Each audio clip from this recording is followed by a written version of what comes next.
And this is the 12th Kesh Foundation Health Teaching Workshop. And the topic for this workshop will be the ear, the cochlea, and the thalamus. And our guest today, our host today will be Dr. Elia Kostova at the Spaceship Institute. And we'll also be talking with Mr. Kesh, who will be speaking about the ear and associated parts in relation to the thalamus in the plasmatic way.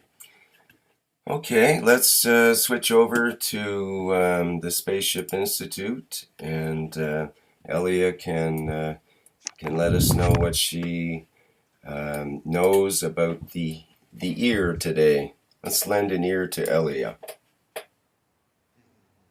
Hello, everybody. It's nice to be with you and the 12th Health Teaching Workshop of Keshe Foundation. Today's subject is ears, and regarding plasma technology, what is the function of ears and all the part of the ears. We start with the first slide.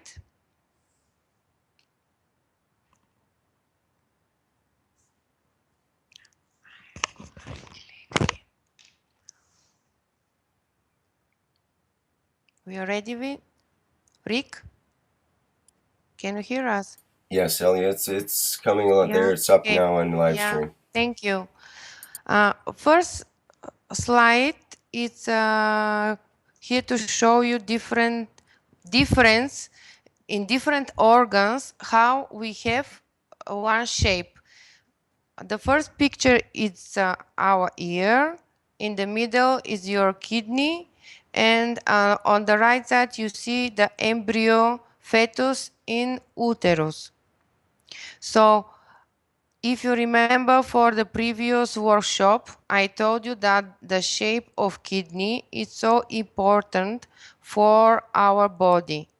And we are able to find that shape of everywhere on our body when we start from the shape of our brain, the shape of our thalamus, and then we go down, shape of our ears, shape of throat, how I showed the previous workshop.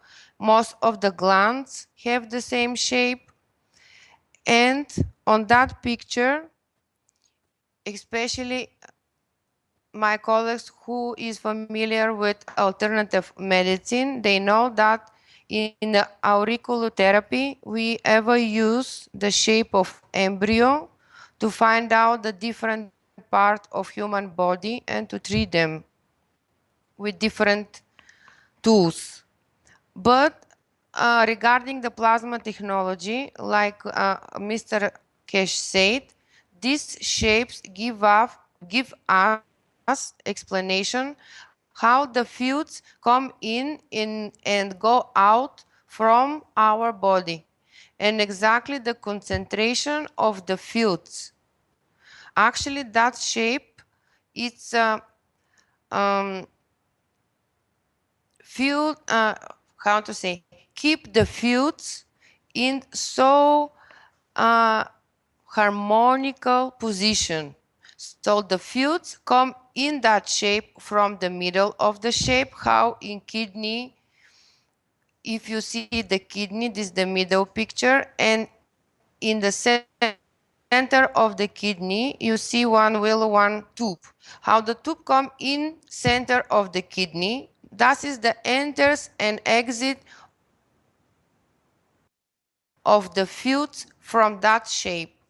So it is like a flow in the middle of the shape, and then the flow that spreads to periphery. And how Mr. Kesh said, our ears, they are not only to use them to accept the sound from environment, they are mostly to spread the fluids out from our body. So keep that in mind. Okay, then we go to the next slide.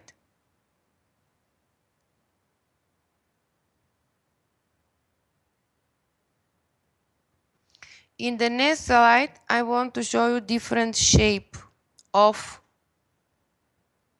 outer ear and the parts of our outer ear.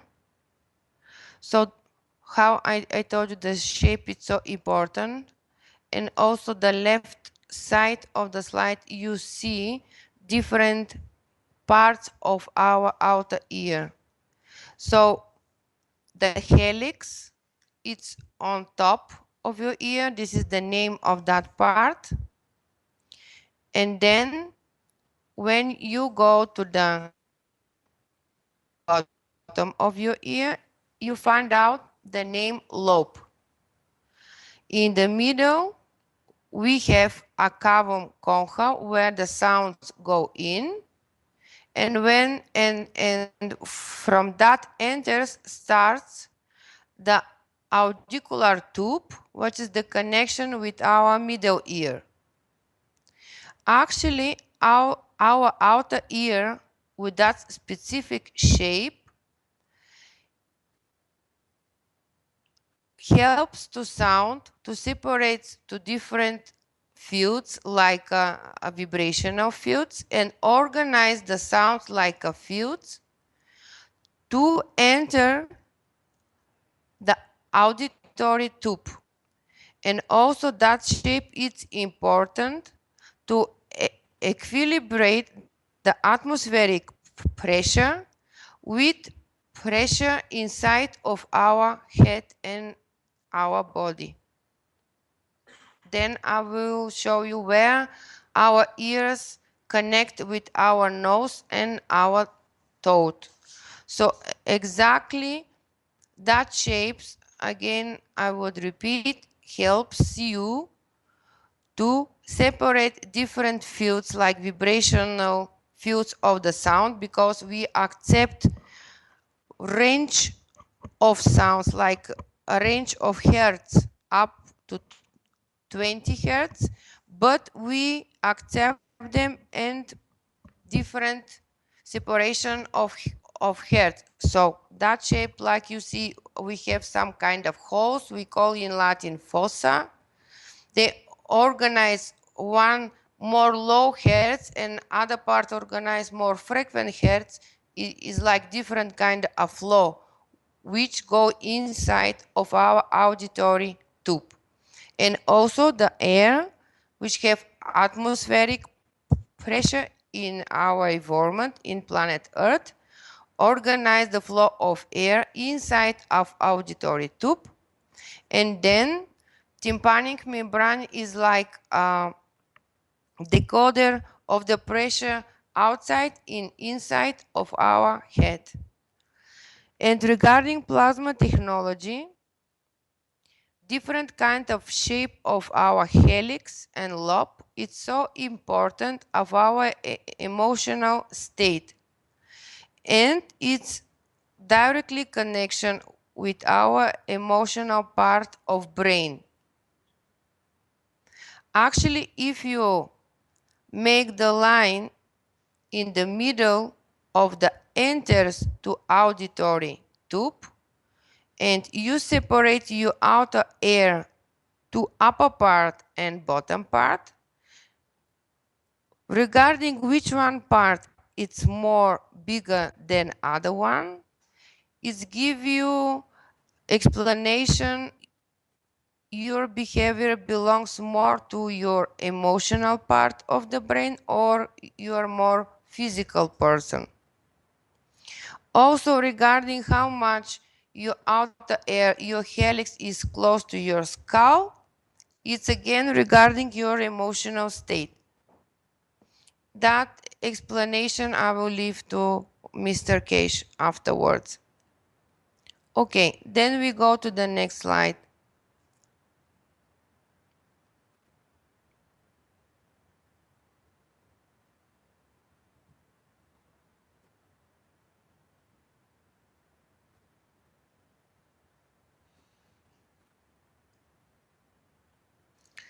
In next slide, I want to show, as usual, that all our parts of our body, they are built from regarding golden ratio and Fibonacci consequence. It's exactly you are able to find out in our outer ear. It is more complicated in our inner ear. It is like labyrinth. And yeah, it's coming, okay.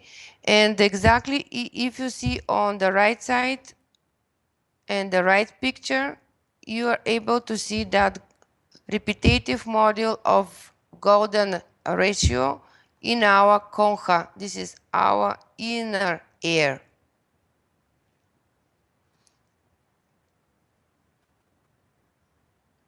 Okay, then we go to the next slide.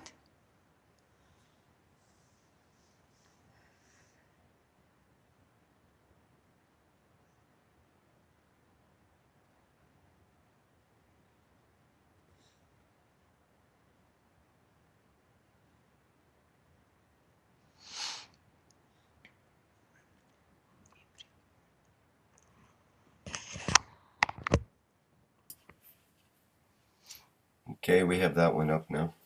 Yeah, thank you. With that slide, I want to show the embryology of ears. So, of some picture you're familiar from the previous workshop when we spoke about brain and embryology development of brain. Our ears, they start to develop from rhomb encephalon. Just find out on the right side pictures, Rick, if you are able just to enlarge to be visible for people. So our ears, they come from rhomb encephalon. If you remember, we spoke that our emotional part of the brain and our thalamus is part of the encephalon. Everything which is down from encephalon, like mesencephalon, melencephalon, muellencephalon, they are the part of rhomb encephalon. It's our physical part of our brain. Regarding embryology and explanation of Mr. Kesh, how we separate the brain to emotional and physical part, sensory organ ears for us belongs to physical part of our brain.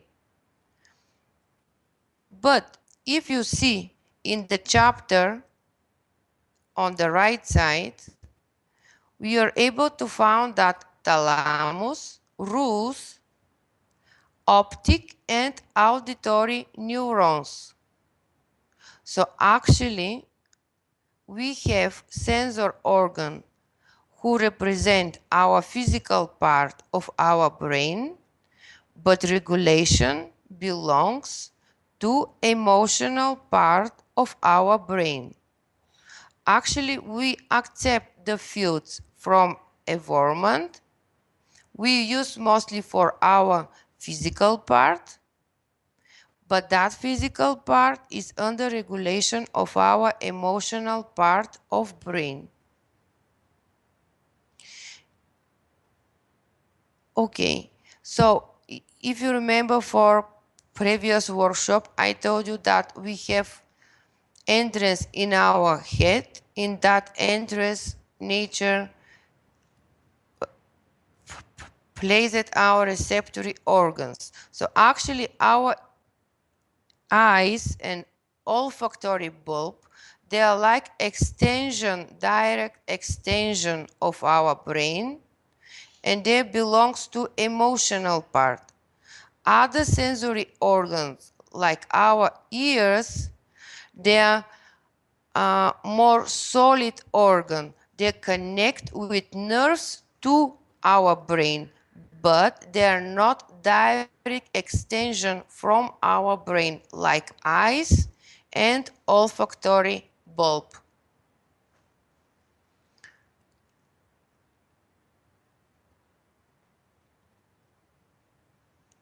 We have three parts of our ears, and they come from different layers of embryo, from ecto, meso, and endoderm.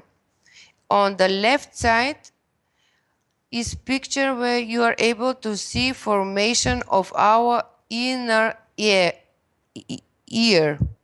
This is our labyrinth, vestibular apparatus. This is our inner ear.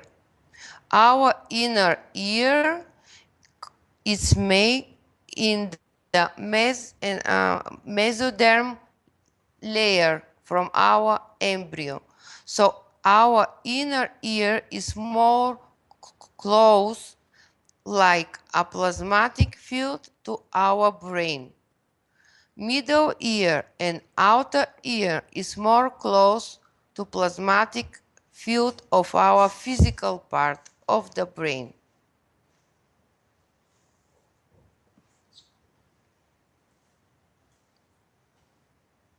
Okay, then we go to the next picture.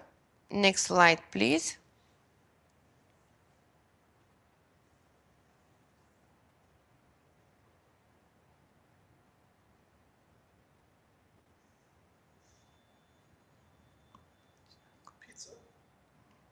Okay, we're up on live stream. Okay, with that picture, I want to show you where is the place of our inner ear. It is actually in backside of our eyes on the place of our skull. And it is, if you see the red line, this is our eustachian tube. It is direct connection between our inner ear, our nose, and our throat. The entrance of eustachian tube is in nasopharynx. If you see on the right place, and exactly the entrance is behind our uvula, behind our small tongue. So when the ears organize the field of sound and the fields of air, like percent of that fields, they come through eustachian tube and trigger our small tongue, our uvula. And if you remember, the uvula is the trinity star of thalamus. So we have the next point which connect with our emotional part of the brain. This is direct connection between inner ear through eustachian tube. Nasopharynx enters in pharynx, which is our throat, and triggering the small tongue, uvula.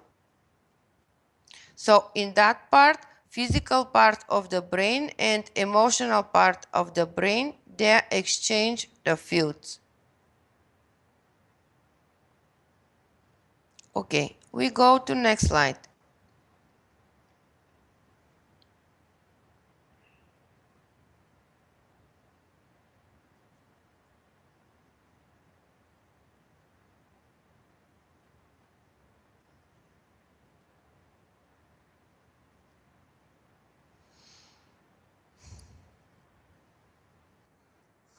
Thank you.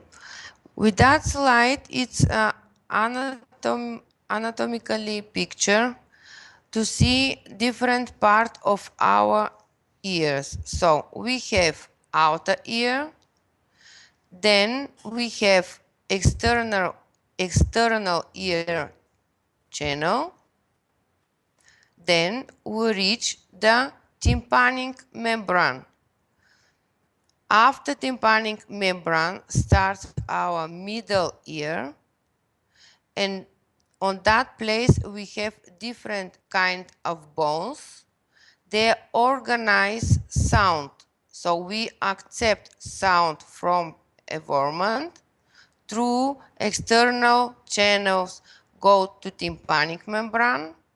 Tympanic membrane just slow down the sound like frequency and transform vibration to 3 different kinds of small bones.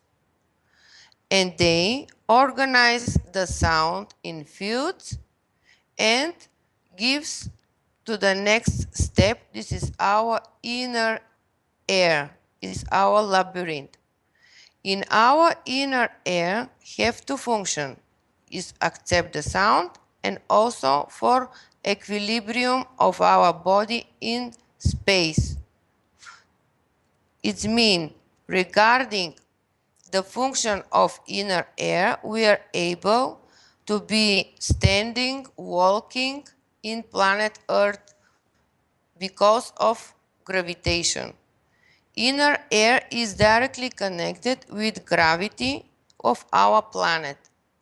On the next slide, I will show you how. And because of inner ear, we are able to function like a body walking on the surface of that planet.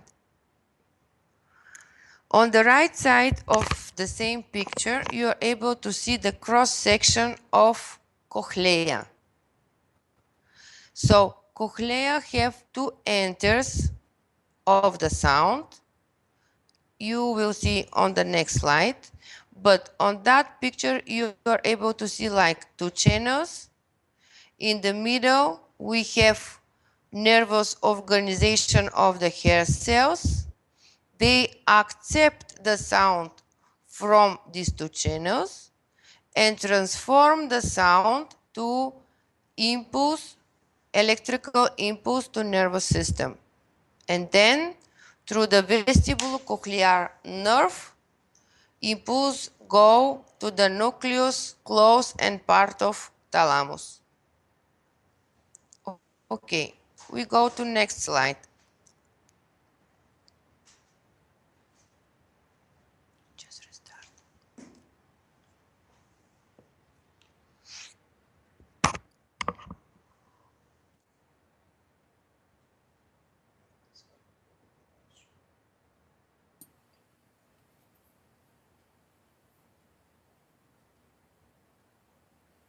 Okay, we have that one up now. Okay, thank you. With that slide, I want to show you how the sounds go inside of our labyrinth. First of all, we accept the sound through our ears. Also, we accept the sound through our bones of our skull. We have two different types of accepting the sound, through our ears, through air, and through our bones. All the vibration of the sound finally reach our inner ear. And we have two entries. From a round window on the right side of the picture, you see is written oval window and round window. From oval window, sounds go in through all spiral of labyrinth and reach the middle point. If you see inside from the beginning, sound is more frequent, and to the center of the spiral is just sliding down and reach 200 Hertz. Then from other part of the cochlea of that channel, sounds go out from all the spiral through all the spirals and going out from round window.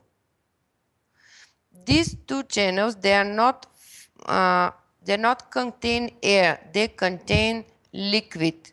And the name of that liquid is perilymph. It means when outer ear accepts the sound through tympanic membrane and to three bones which we have in the middle ear, sounds organized in fields, and that field starts to trigger that liquid inside of our inner ear, and actually liquid transport the sound inside of our inner ear. And the name of that liquid is perilymph. Liquid transform the sound in air from oval window through all the channel to the middle and slow down the frequency, and then out it is again the flow of the liquid out from the labyrinth is through round window.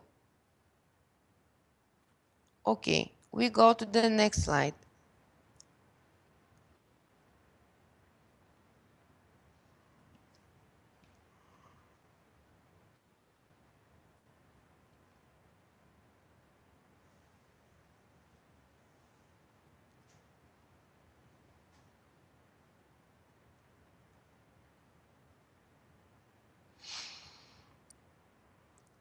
Okay, thank you. So from that slide, you are able to see is written air. So air goes in air channel, then trigger the tympanic membrane. Then the motions goes in hammer. This is the first small bone in our middle ear. Then from hammer goes to incus. This is the Latin name or anvil in English. Then goes through steps or what's the correct pronunciation? Styrup. No, styrup in English. It's that would be stirrup. Yeah, stirrup. Yeah, I just try to say in the correct English to not mistaken you. Oh, okay. And then fluids go in oval window through perilymph, the liquid what I told you. Slow down the frequency of fluids through all the spiral and go out from round window. And part of that liquid you are able to find out in Eustachian tube. It's written Eustachian tube, and if you remember, Eustachian tube is your connection between the throat, nose cavity, and middle ear. Okay, we go to next slide.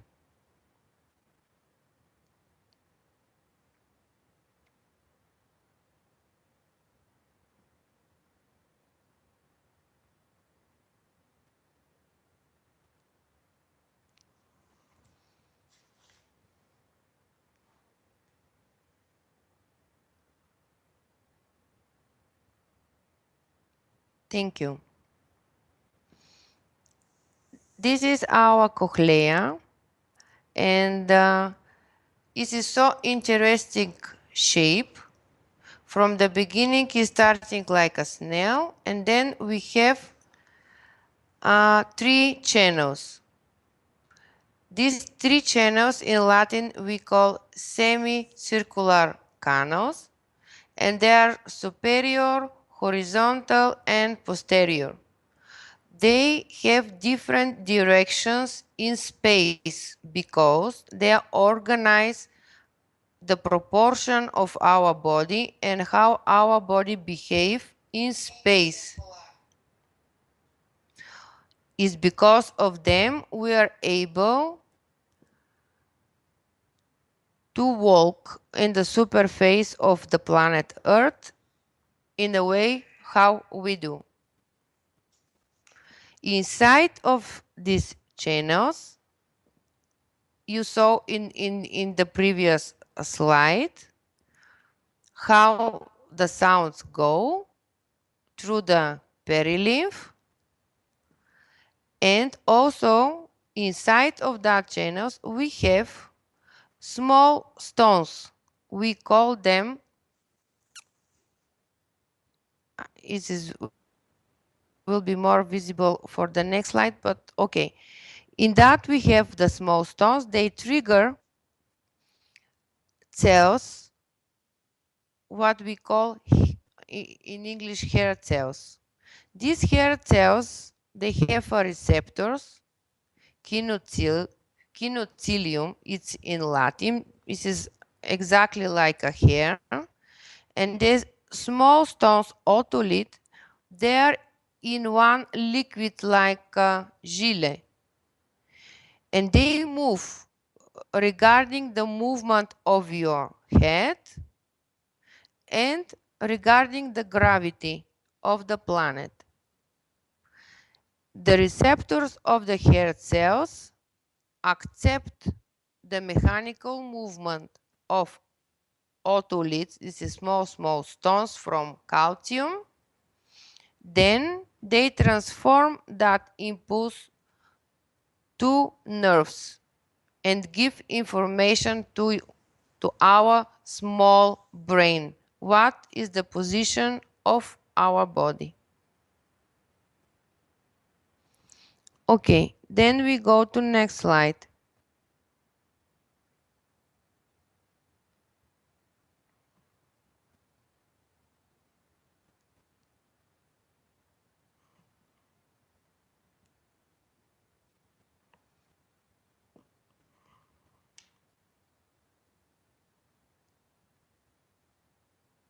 Okay, thank you.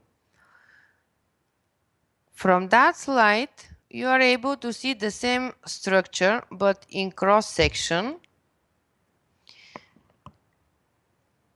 On the top is cross section of one of the channels.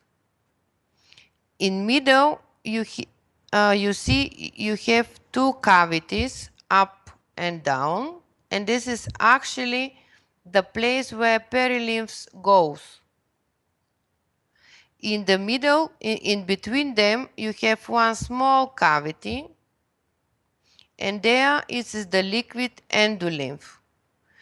In between them, you have the section which is transforming the impulse from movement of these little stones from sound and from the position of your head and how the position of your head trigger the movement of otoliths and gravity.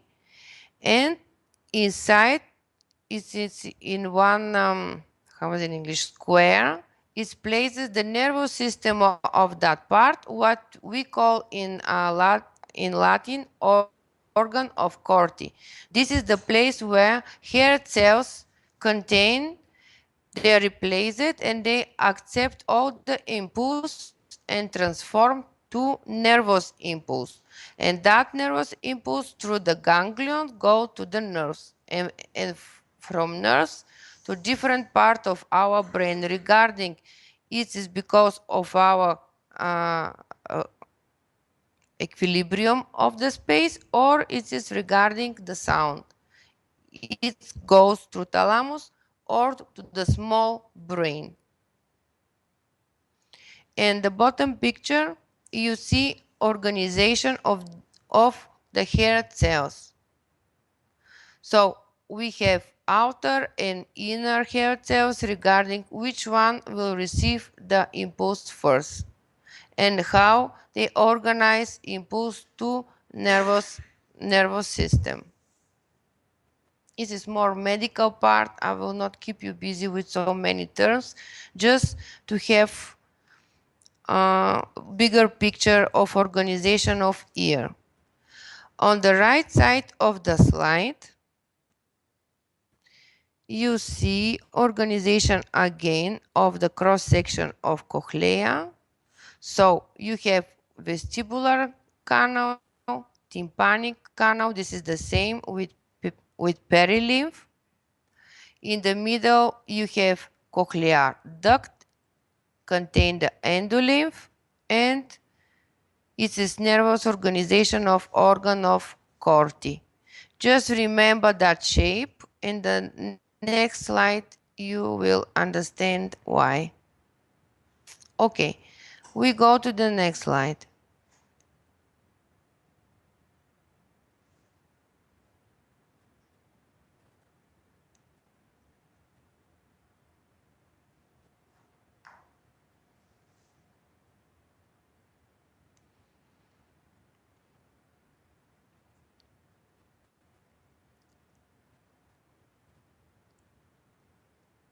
Okay, thank you. From previous workshop, when we spoke about the lungs, I told you that in chest region, our two lungs, our heart, they are made star formation.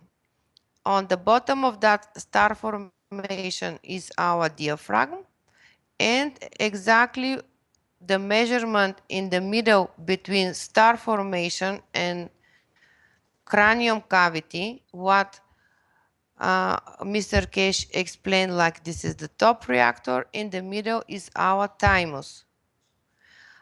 If you remember when we spoke about the heart, the nervous system, autochthonal nervous system of heart starting from sinus node. If you see on the right side of the slide, I just turn it up and down the picture. It is the same star formation. So we have two cavities, left and right. One is tympanic and one is vestibular, containing the liquid perilymph. In the middle, we have one more cavity. This is the cochlear duct, contain endolymph. And we have organ of Corti, which is actually the autochtonic nervous system of our cochlea. If you compare left and right picture, you will see the same similarity. So we have three cavities. Both of them have similar function. The third one have different function. And the top reactor again for that is our thalamus. Because, how I told you before, we have different points of connection with thalamus directly with our inner ear. So we have again representative model of star formation in our inner ear. And I repeat again, our inner ear cochlea is more close to thalamus and emotional part of our brain. And then in the middle, I just show again the picture of Mr. Kesh and explanation of the star formation. So you're able to see a repetitive model of star formations in our body, in different parts of our body.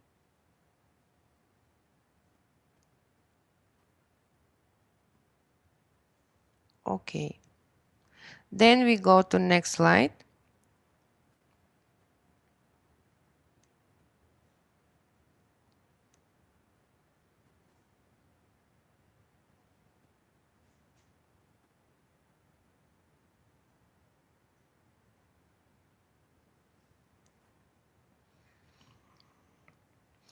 With that slide, I want to show how gravity react with our inner ear and how because of gravity endolymph just move. Endolymph is of consistency of gelée. It is not liquid on the way of water. And inside of endolymph we have otoliths. They move, they trigger the hair cells, and they transform that movement to nervous system. And all the channels, horizontal, superior, and arterial in our cochlea, they are connect with different posture of our body in space.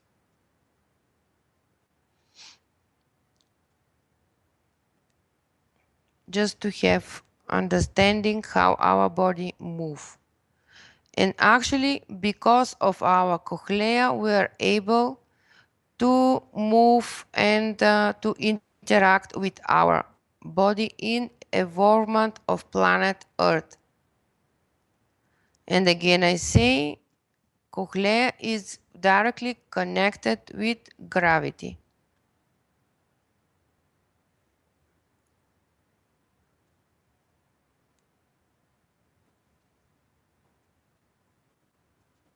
Okay, next slide, please.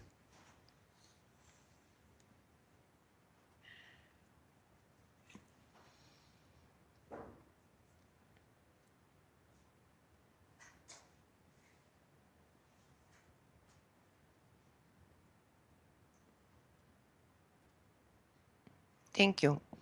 On that slide is macroscopic pictures of our hair cells. This is the cells which accept all the impulse in labyrinth.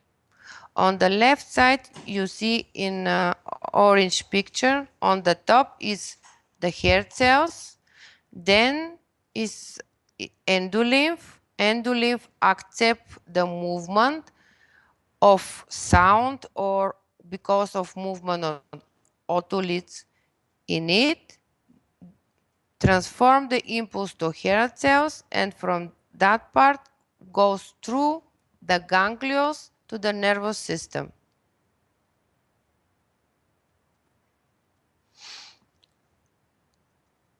With blue and green and violet is again the hair cells, more precise pictures.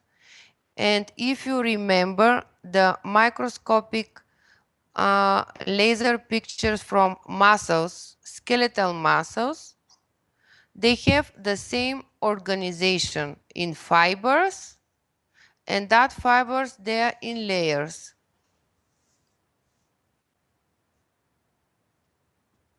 And what you see like a carpet is this endolymph, the structure of endolymph.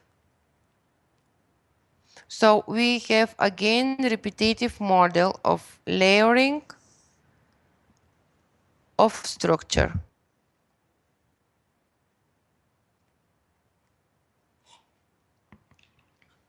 Okay. Thank you. That is for me from anatomical point of view. If you have questions, just please ask, because Mr. Kesh don't have patience to speak with you. I'll have a question, Elia, and that is, how does the temperature affect the ear? Can you How does that temperature affect the ear? ear? Which one temperature? What temperature? Because inside of our body temperatures is 37. Right. For example, I've had my ears flushed before, and if it's not at the right temperature, it makes me dizzy. Right. So Yeah, if you're because the adding, temperature, yeah, go ahead. you have infection of your ears or just temperature? No, it was just cleaning the ears. So they were squirting water into my ear, one side at a Yeah, time. And if it's I tell you colder, why. okay.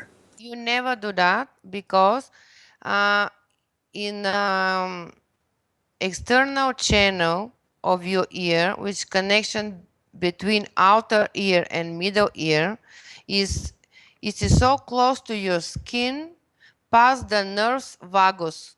If you remember, we spoke about him about the heart, and that nerve number 10 pass so close to your skin, and his function is to slow down the rhythm of heart. And mostly when people cleaning them ears trigger that nerve and have so many cases that they're able just to slow down the heart beating and even to stop. And because of that, and because of that, so many of my colleagues advise the mothers to not clean the ears of the kids so rapidly. Do you understand? Explain again. How does this If I could find my mute button. So it's to do with the heart. And because you clean your ears, you trigger that nerve and you get dizziness. Oh, okay, okay. Mm-hmm. But if it's at the right temperature, then there's no change, and then you don't do anything with that, right? It doesn't The cause that. temperature is affect directly the nucleus in your brain. So they react, and from that point react all your body. You may increase the blood flow in vessels in your head and to get dizziness also during the temperature, for example 40 degree or 39 or 41, but supposed to be higher. It is the same when you heat the water in close with closet with cover vessel, and you heat and boil it. It's the same things happen with your blood in circulatory system. Starts to boiling, no, and to increase the volume inside. Okay. Mm-hmm.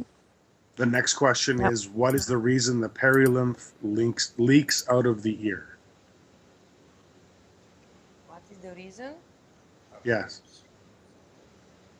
Perilymph. It is when some part of your labyrinth is just broken, or if you speak about the water was a liquid go outside from your tympanic membrane, it's not perilymph. There it is the liquid which form on place in middle ear during the infection from the mucus inside of the middle ear. This is not from labyrinth, if you speak about that. And then during the infection starts to produce liquid inside and get to the point that the tympanic membrane just suppurate, breaks. But this is not perilymph. Okay. Thank you for And that. so that means that the inner ear would be broken then, right? I If can't see inner ear is broken, it is in so rare cases when you have injury of your head and especially in your base. And if you have that case, you will have the blood goes out from your ears and from your nose, and this is sudden case for emergency, because when the base of your head you're just broke in injury, the brain and small brain, they just go one how is in English, I just don't know, I don't know the medical diagnosis, but they gone one in one, you understand? And this is the centers in the medulla oblongata, this is the pons, starts to be compressed, and there this is the nucleus of the most base function of your body, and you may get the sudden death so quick.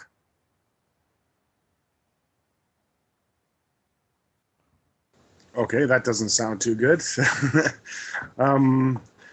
I was going. There's also another question: is how to reduce the excess wax without removing it, without cleaning. Then. Can you say again, please? So how to reduce the excess wax without removing it? Then, without cleaning, using the water. Okay, Mr. Cage just don't have a patience to speak, so I give microphone to him. No, he wants to know how you clean your ears.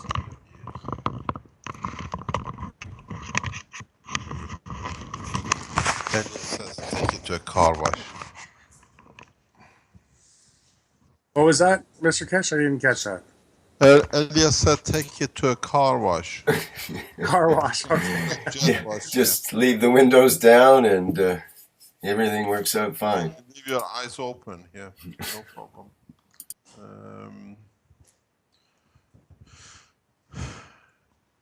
Good afternoon, good evening, good morning to, as usual, wherever you are. Today we discussed with Elia and chose the ear and thalamus, because a lot of people consider the ear to be the point of listening and hearing.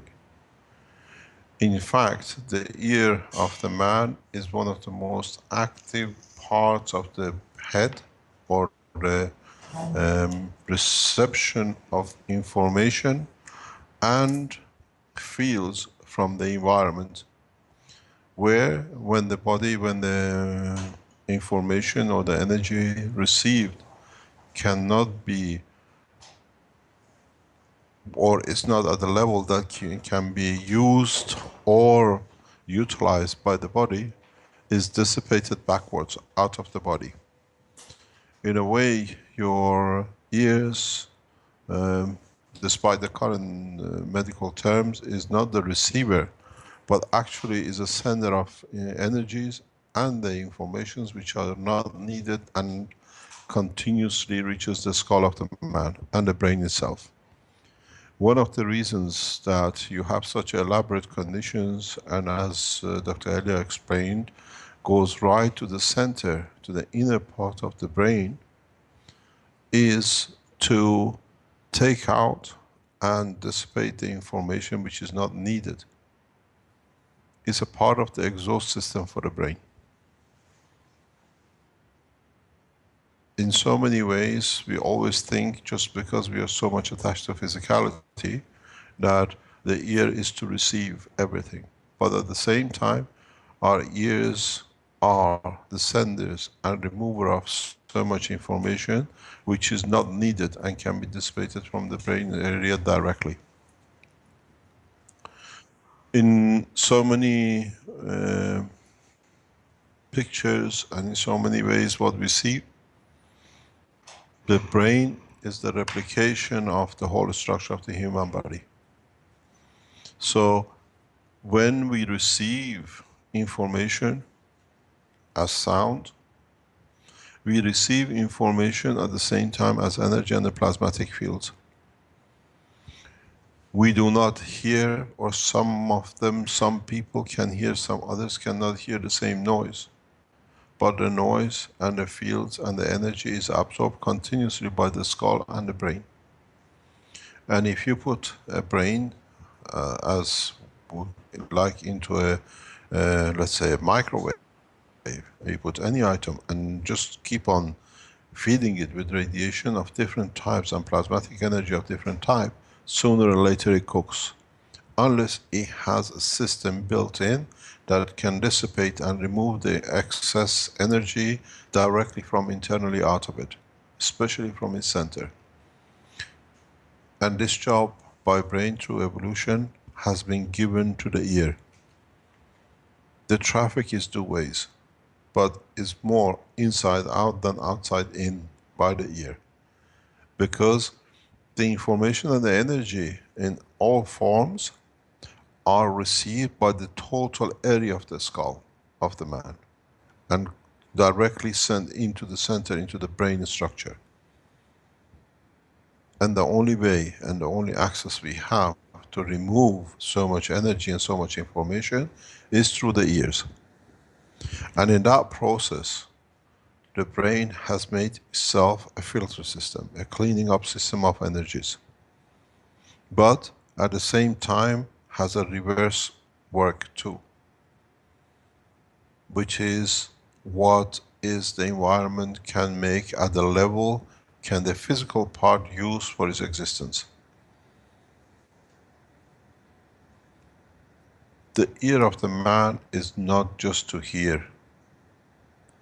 You can hear without the ear, but the ear structure is needed for removal of plasmatic and all the energies which is received from the environment into the brain structure. If you can go in parallel, when we spoke with the eye, when in a space you receive photons in the eye, you get the flashes of light that is seen by astronauts. We've spoken about it before. Our brain continuously receives the same kind of energies. And these energies are not needed by the brain. Some are used, and the surplus in the same way is emitted out through the ear's structure of the inner ear to the middle ear and outer ear.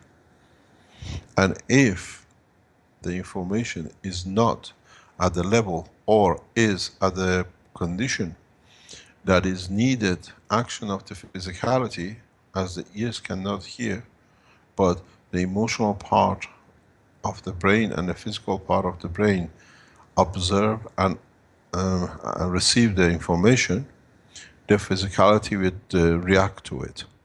And for this process to connect the emotional part and the brain part to the physicality, the balance part of which is the balances the brain for the pressure of the blood which comes in for what is to be received, because for the blood to come from the heart to deliver the right amount of energy to the brain area, it needs a certain pressure. This is done by the inner part of the ear. The same system of balancing through a neurosystem is passed on to the foot of the man. What does this mean? This means that if, for example, you don't hear or you hear, or the noise and the information and the energy is received by the skull without the ear, or bypassing the ear, or is at the level that the ear cannot change it to the understandable information as a sound for the man, for the emotional part to guarantee survival, it has connected the nerve system directly through, like a toes of the man and the foot directly through the inner balancing of the ear in a section to the foot. And this is very vital because this guarantees that the body can run away from the position that the emotional part can be destroyed. A lot of you, especially ladies who wear open shoes in the summertime, have clipped your little toe somewhere to a furniture or a chair or whatever. And in that process, if you notice, for some times or for a long time, you find you twist what they call you twist your ankle. You find you turning, your foot turns. The reason for this is because the little toe is all the toes are balancing neural system for this nerve which is in the center, which is connected to the inner ear of the man for the balancing of the what I call the top core. So when you clip your toe, you disbalance this nerve system. And then for it to balance itself and not to go what you call to fall or to go dizzy, body has to completely adjust its physicality. But in fact, the inner core of the inner part of the inner ear dictates how this balancing of the foot is done, that it can save the life of the man at a point of danger if he hears something. So you find a lot of twisted ankles, a lot of injuries with the spinal cord, and then it comes with the discs and it goes back to the nerve discs damages and whatever we see, just because of the balancing of the inner ear, which is connected to the physicality for the physical part. The inner ear of the man not only balances the whole structure of the brain, but to guarantee the life of the emotional part through the physical part of the brain, has connected itself to the foot, because that's the only thing which can run you away from danger.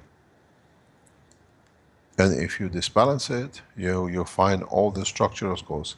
So a lot of doctors know, I have shown it to Dr. Elia as well, how you can put a little toe back in position, the nerve system comes in balance, the twisting of the ankle and the balancing of the ear goes back and you live a normal life. But in that process, which 99% of the doctors are not aware of, you end up with a lot of disc damage, hernia and the rest. So the inner ear and the structure of the inner ear has a direct effect on the physical part control and the emotional and the receipts of the energy within the structure of the brain of the man. How the ear has evolved over time, it has made a very convenient positioning for the body, is that it sits in a position that is more or less in line with the vision, with the eyes, and it sits somewhere between the nose and the eyes, and the three elements together in one line make sure the guarantee of the life of the emotional part of the body. So whatever the emotional part needs to guarantee existence, it has made for itself a hole to look into, to receive, or to get rid of. In so many ways, if it's hard to understand, the work of the eye is the same as the work of the ear. As you can see through it, you can receive information through it too. You look out of the eye, and from out of the eye the information comes into the brain. The same process repeats itself with the ear. As much information as you receive, you give out. It's very much like satellite dish. It receives and transmits at the same time. But the man has always looked at, because he can hear through it, it looks at it as the only organ, a job that it is to hear what it needs to be done. And then, if the world of science understands this, that the ear is not just for listening, but it's for transmitting too, then you understand how and the way emotions and feelings released by the body without using a neurosystem through the ear of the man. This is very fundamental. This is one of the cornerstones of the survival and life of the man. This is why Dr. Elia in the last sentence explained that if the two crash, then it's bleeding and sudden death. Because the information and dissipation of energy and the information cannot be done, is not that it's received, it cannot send out and everything messes up inside the information transfer internally between the emotional and the physical part.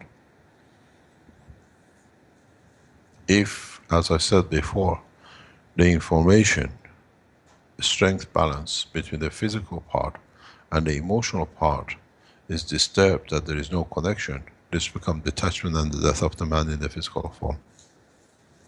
And one of these conditions is created by the ear. When the ear cannot transmit what it receives to create that balance from inside out, then you find death or separation of physicality from emotional part. The whole concept and connection of the ear is not to hear the sound, but to understand the emotion of the sound. Then we transfer that emotion into our emotional part, and it's registered and ingrained in our DNA and RNA. When you go through to hear a sad news, a noise is a noise. A cry, we made it cry, because that frequency, that noise in that form brings us a reaction, and that comes from the emotional part. When we hear laughter, laughter is nothing but a noise, but its effect reaches the emotional part. It does nothing to the physical part. So the ear are the channels to the emotion of the environment of the man where he exists. In the coming time, when we travel into space, man will understand more purposes for the ear. Through our ear, we feel, we absorb the energy of entities which do not have physicality. But we can hear, we can sense their presence and their emotions. You cannot smell them, they don't smell, so you cannot show reaction. You cannot see them because they are invisible to the level of the amino acid of the man. But through ears we can hear and sense their emotions. That's why the ears has been put at that level, so close and directly internally, very close to the emotional part, and for the reaction to the physical part. The structure of the brain, the existence and survival of the brain, highly and totally depends on the work of the ears, in what receives or what does not receive. The people who go through losing their ear or whatever, even you chop your ears off, the same process process still goes on. You still dissipate and received information the way it has to be. This brings us back to a very interesting point. I was explaining this to Dr. Elia earlier and she mentioned it in her part. If you remember last time when we spoke about the little tongue in the back of your throat, it gives you indication of the behavior of the man. Strangely enough, your ear gives everything away in one go. If you are trained, if you understand the structure of the working of the brain in the emotional part, the emotional part manifests itself in physical part. And your ear is connected directly to your emotional behavior because it receives everything through, so it has to have certain ways. So, when you see a man or a woman, in a very quick way, we already have registered in our brains, we are not so much aware of it. The shape of the ear, the closest of the ear to the skull, the further the ear stands, the upright of the spoon, the pointing of the ear, will give you every indication what kind of the man you got in front of you. Emotional, a cheat, correct man, somebody who's there to listen to, and somebody there just pretending to listen but is trying to defraud you from your emotions.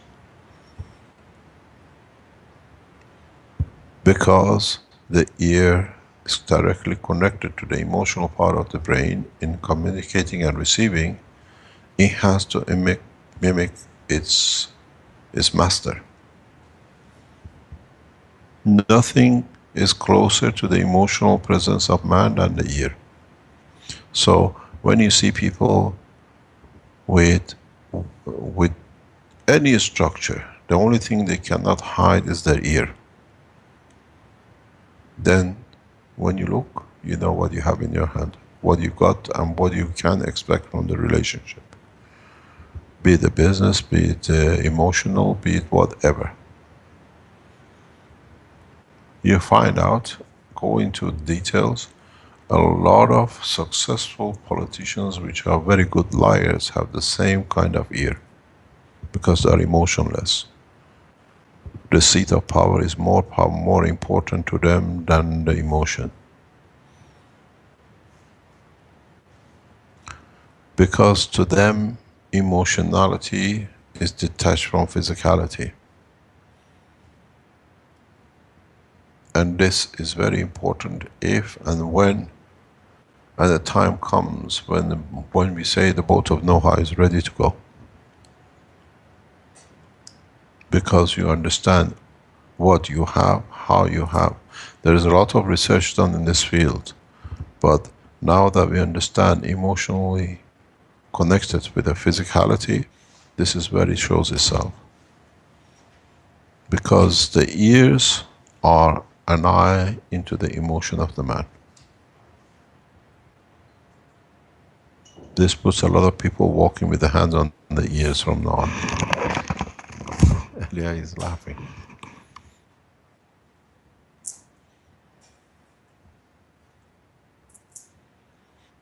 You find nations and cultures which covering of the ear is a habit. It's the nation which the emotion runs very deep. The reason being is that by covering the ear or the head, you closely attach your ear to the skull, and that brings you closer to the emotional part. And we see this especially with the religious fanatics. Doesn't matter in what section and what kind they cover themselves. This is part of the process which, even when I do systems for the same disease, I always ask to see the volunteer. They think I listen, but I look at the structure of how and what kind of person I have in my hand in guaranteeing the success of the process. And you find out And we've seen it in our trials in Middle East. We find a lot of problem, especially with the female process of changing anything.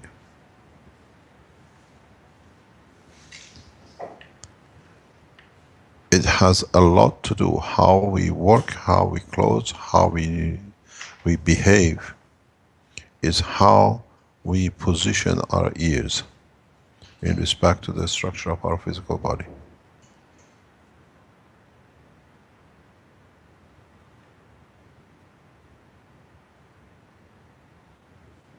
This is vital, it's very important, especially in the space technology of the future, how we can set up a system to know that we are not lied to.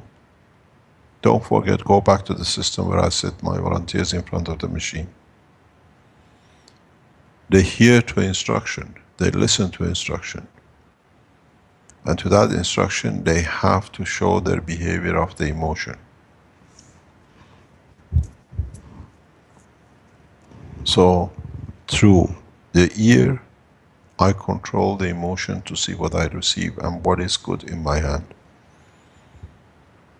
And unknowingly, the system receives the fields and backwardness and the forwardness. What the system sends out as a positive or negative gives us an indication of what the field sits and what the person is, and how much of it is received and how much of it is received incorrectly in the behavior of the man.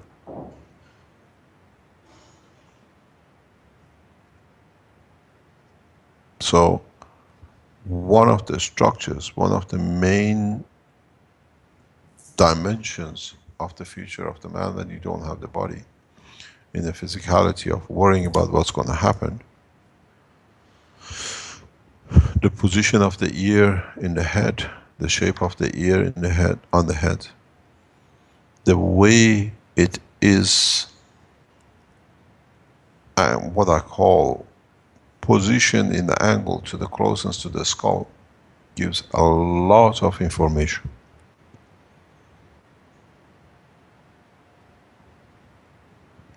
And you'll see a lot of mental disturbances. People have a specific shape of ear because they receive and they emit in a certain length energy, in a certain strength energy that allows the ear to dissipate so much information or energy which is coming.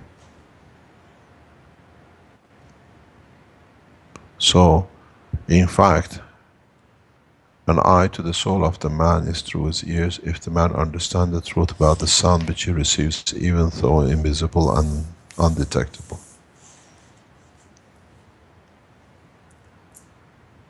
Any questions? Yeah, I have a question. Just like the uvula, you said it changes as we grow. Does the ears change then also, or is it stuck when you're mature? That's it. As we said, that's what you have, and you cannot change your character. Okay. What if somebody changed their ears? There's a tradition that some cultures have. Like, for example, if somebody's ear, if a child's ears look like they stick out too much, there's a technique called pinning, which pins the ears back. Yeah. Then what does that change the actual person to do that? Yes. Does it change their personality, and how would it change them? What does the ears that stick out? What does that mean when the ears stick out? What we call too much. Too much, or is pointed like Mr. Spark. Right. Yes, that's always an indicator of something mischievous. It seems. No, actually, it's just somebody who receives too much. A pointing ear is very much like a leaf on a tree or the plant. When you have points, it means of receiving. It has a different meaning. When you pin an ear, psychologically, if you trace these people at adulthood, you'll have a psychological problem. because the body was built to dissipate and receive certain waves, certain energies, and now you have disturbed it. Now it receives something which is not balanced with the emotional part, or even with the physical part. You find this, if you follow the life of the people who what they call pinning, then in their 40s and 50s, you find a lot of psychological problem. The shape of your hand, the shape of your finger, the shape of your toes, the shape of your foot gives a very direct information about your emotional part in respect to your physical part. The shape and the position of your ears gives a very direct indication of your emotional behavior. Okay, Over millions of years, sorry. over millions of years, our eyes has been trained to assess what we see and how we see it. It's very much like if we see, let's say, an animal with a drop ear, we know there is nothing but the ears sticking up, we know it's alert. Because it shows his emotion, it shows his position, condition mentally and psychologically. It's the same with the man. But unfortunately, we don't have muscles to move our ears around to hide it. So when it's done and it's fixed, this is it's a reflection of the mirror of your emotional part.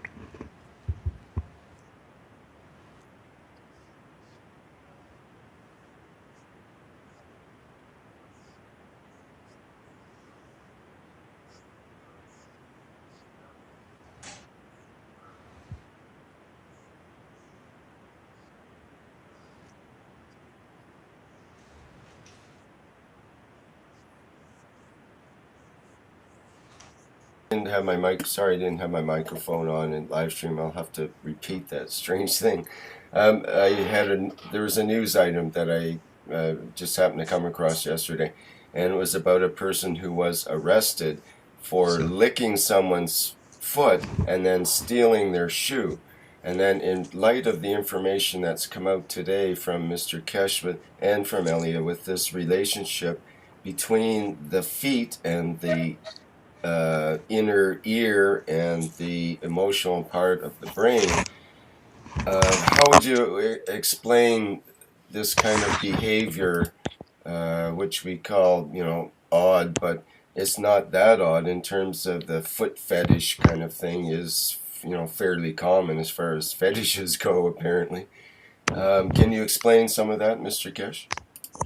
Dr. Elia is trying to tell me something holding her nose and ears. Let her explain, then I'll tell you something about it. No, you say your part, I don't have to say anything.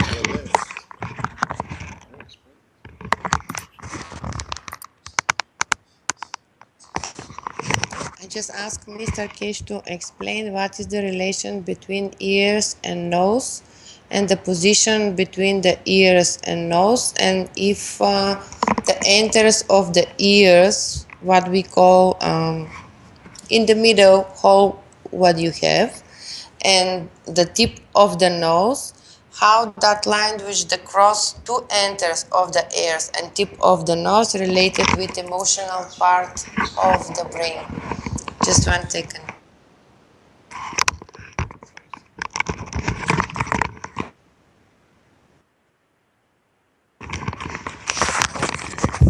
Let's go back to your licking foot. Mr. Abdullahi. Not me. It's not my problem. It's my friend. No, it's the question. Yes, right. No, okay, let me say, okay, you have to understand a lot of things about a man, the foot, the nerve in the foot, which goes directly to the ear balancing and emotional part.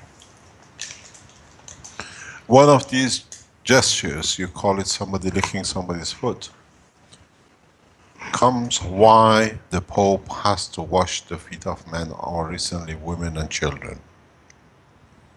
Why? What does symbolically means? The foot is connected directly to emotion and humbleness, to be accepting that I'm lower than you.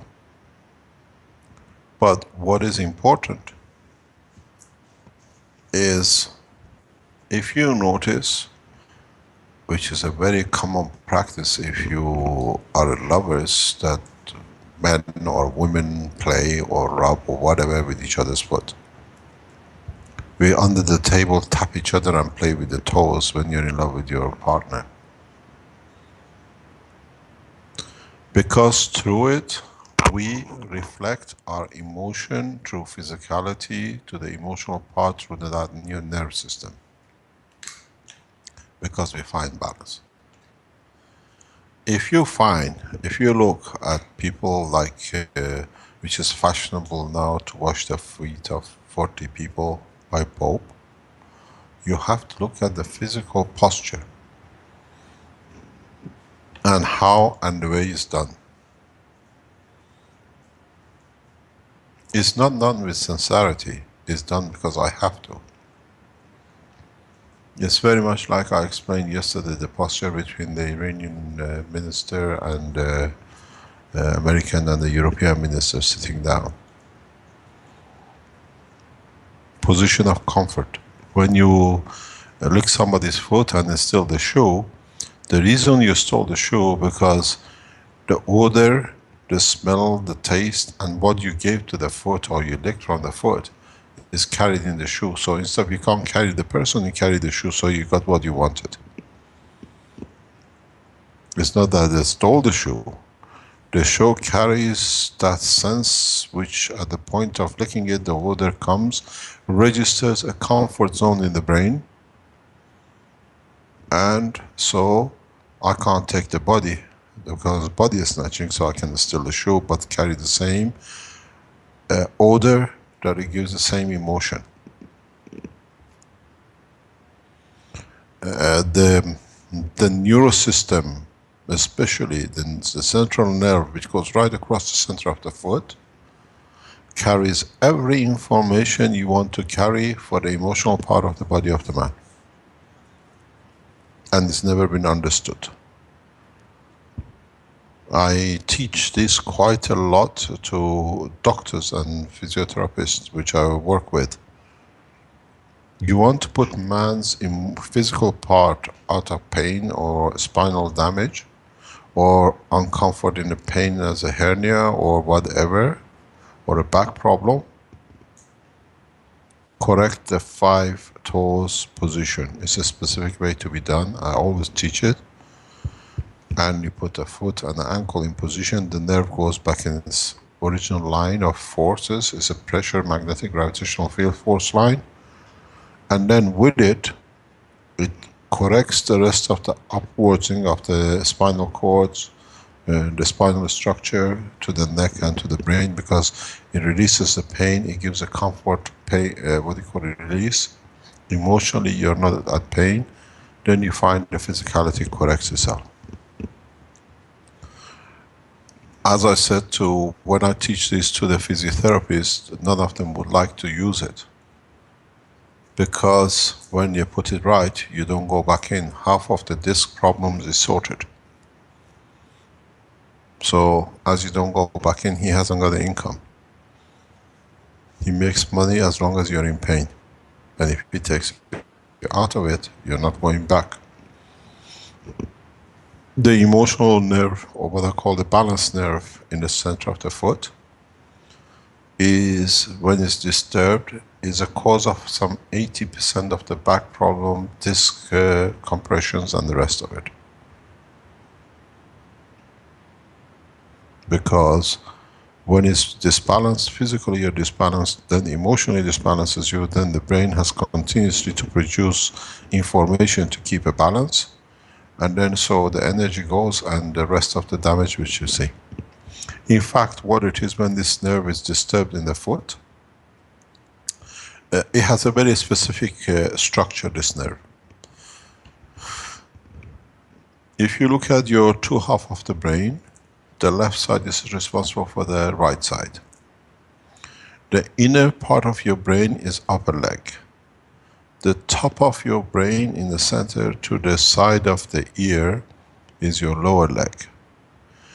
The foot is just above the ear to go down into the center of the brain, and the toes sit just above the ear hole into the center ear to the middle ear. And when you correct it, because of the neurosystem and balancing of the pressure, it corrects the inner ear and the balance of the body. And in a way, if you want to understand it, it's just you trying to put sticks together. You keep, let's say, boxes together, and you try to walk with a lot of boxes or, let's say, glasses in the middle of the crowd.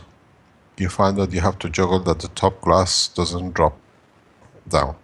The bottom glass is your neurosystem in the center of the foot and your ankle, and the top glass on top of the pyramid is your brain.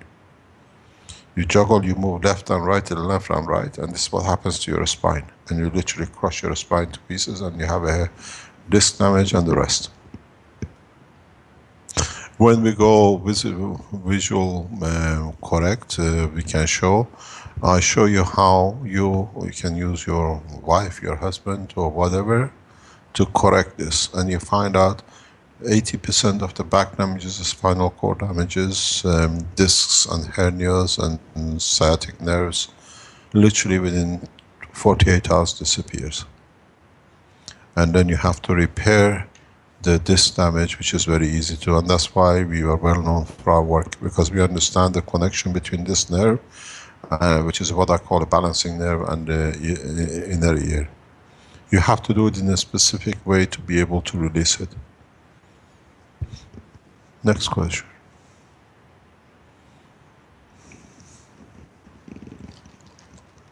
Nobody there, we can go. There's somebody here. There was a question from Wolf about, that's common for many people. What is tinnitus and how can it be cured? The sound is Yeah. Yes. Oh, the buzzing noise in the ear. Yes, I get that occasionally, actually, because of my. Can I be very correct and direct? Of course. Ask your conscious what's wrong and what you have thought the wrong way.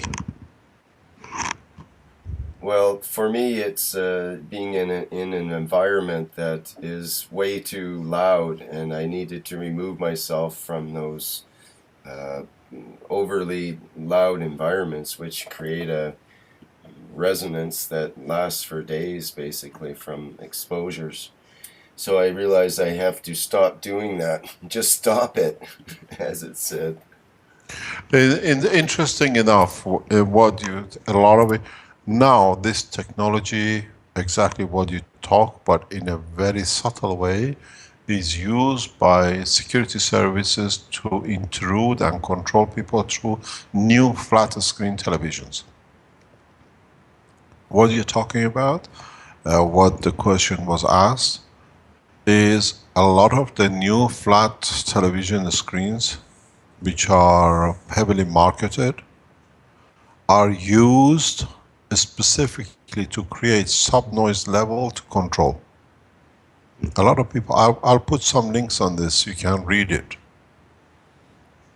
This is what they call screen jamming interference. They can even give you, it's like a buzzing noise, you don't hear it unless you're sensitive to it. The frequency tuned to 9 millihertz, if I'm correct. And then they can give you materials without you knowing, even through a handshake or whatever, that you become a receiver. They can put a little like aerial antennas in the pillow or in the blanket. You don't feel it, but when you sleep, you're in touch with it, you short-circuit it. And they use it as a subtle noise in the ear, and through that, is the reverse diagnosis of illnesses which is developed by the Russians. And in the last week or the week before, when we had our Italian friends here, he explained. So they can cause you diseases which don't exist in your body through your ear. This is a new type of what you call intrusion through the new medias. I was talking about this to a specialist very recently. One of the reasons we have put the security dome around the building is for this reason. Can you speak a little more about that? People would be interested to have more information about protective environments. Yes, the situation. I mean, if you are here in the building, we can show it to you. Even my laptop is covered in the same basis at the moment. What happens? They use a specific frequency. If I get the link, I'll put it up. You can. It's in my. I have it. You can read it. This technology is the reverse technology used or developed for the medicine, that they can play noises in your ear and find the disease in your body. It's a very effective way of discovering diseases. I have done a lot of research on it years ago with somebody who a lot of you, if you live in Belgium, know him very well. With his partner, we did a lot of research into this, detecting noise, using the noise through the ear. It's a Russian technology. It's done a lot with the Germans. Now it's part of the scene of the detection of the illnesses. It's 40 to 60% accurate. And I spent 6 months researching into this, because in the space we can't take doctors. So now we're looking into this system. Then about 2 weeks ago, I found out what's the fault with this system. And now with our Italian Keshe Foundation groups in developing the software, I explained to them where the problem is, and within the next few months, we'll develop the system which makes it a little bit more accurate. But you can assess, for example, what is the problem, if the problem is with the kidney or is it with the liver, and what it is. So now they use this technology in reverse to cause the problem in the kidney and the liver. This was what part of the poisoning system of my body in the past few weeks was done this way. The only thing is, I specifically chose this house that this could not be done, because it was done to us in Belgium. And unfortunately, we had a security break barrier, and they managed to install the system somewhere in the building. So with the dome which we have created, we have blocked it. And we see it immediately, the first minutes we knew the change. What you do, I better don't give too much away at the moment till we are secure. But what you do, you create, it's very much like a virus, like E. coli and Ebola, which we are doing in Africa. We create a line that the field links up with the spherical field of the dome.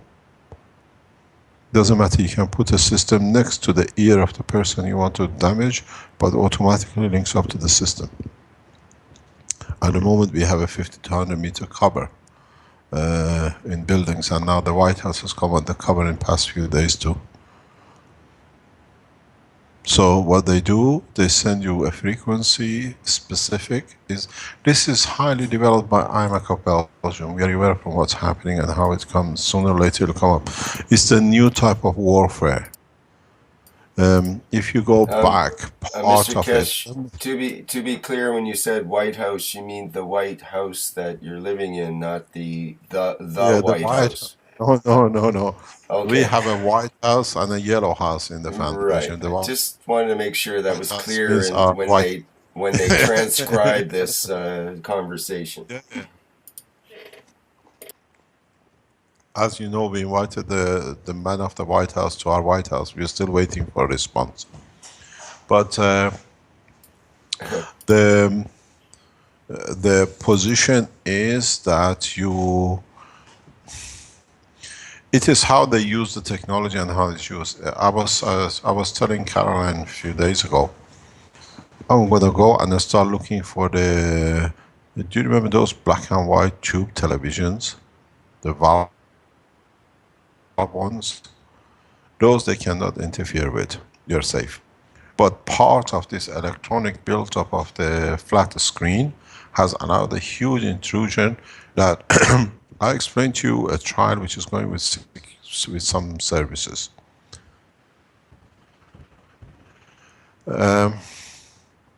How much of it is we can divulge, I don't know.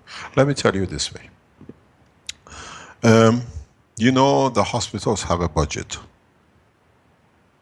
For example, a hospital has to create €1 million a week to keep it running, that it can cover its expenses.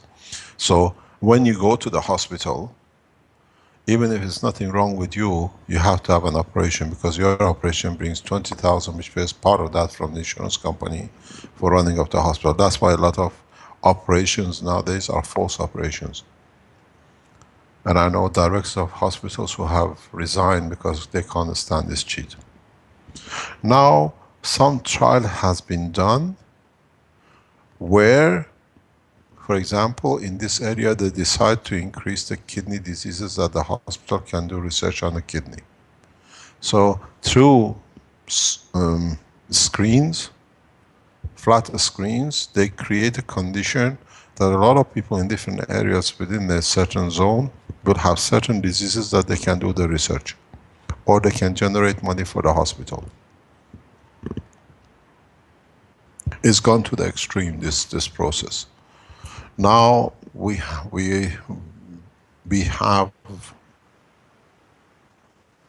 developed as part of the plasma technology to block this. We will divulge. I told you when I'm sure when we have the American securities here, military, they will see it in operation. You do not block. Blocking does not work, because then they change their frequency to something else. What you do, you link in like a virus, as I said, that all the fields become part of the system. You know, as part of the poisoning used here, they spread the living quarters with a specific powder, which is a magnetic powder. Then they intrude your body through the fields they release through the flat screen. We immediately were informed by the national securities what's been done. Marco and Arman have taken a picture of the dust. So I put immediately into operation what we knew to remove it. Parrot mini drones. To neutralize it. And they're working very hard to do whatever they can to be able to activate it.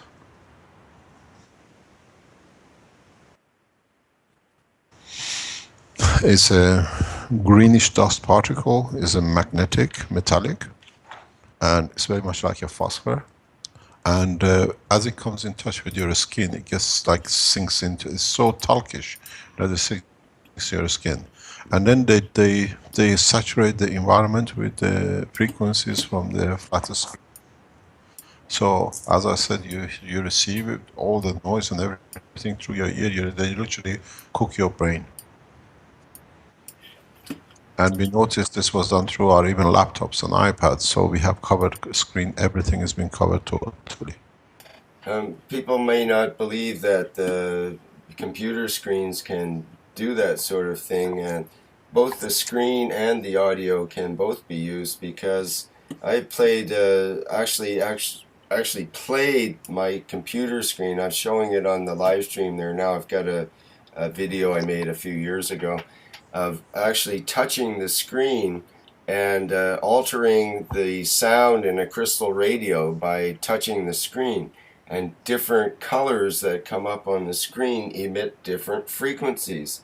And you can actually change the sound coming through a radio by different colors on the screen of a computer screen.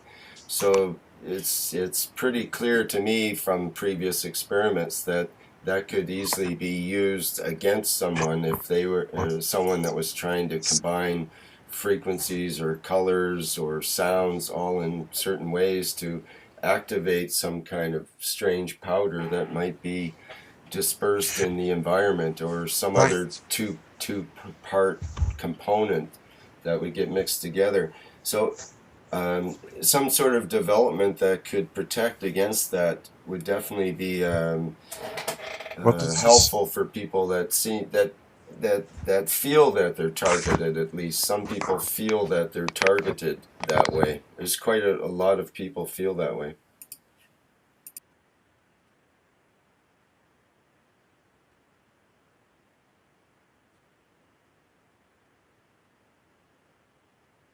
think we are gone. No. Are we back on again? Can you hear us? Again. Yeah, no problem. I have to explain something to Marco 1 second. In some countries they use the word diet, and in some countries they use it light. It's not a real sugar. No. It's that they don't want you to get fat. That's all it is. Okay, so what happens if they actually do this? Yeah, go on, carry on. I was going to ask you, because you've mentioned this before in a workshop or some other part, where you were talking about aluminum GANs and how it links up to phosphor. Can you explain that relation at this point? No. We come to this when we speak about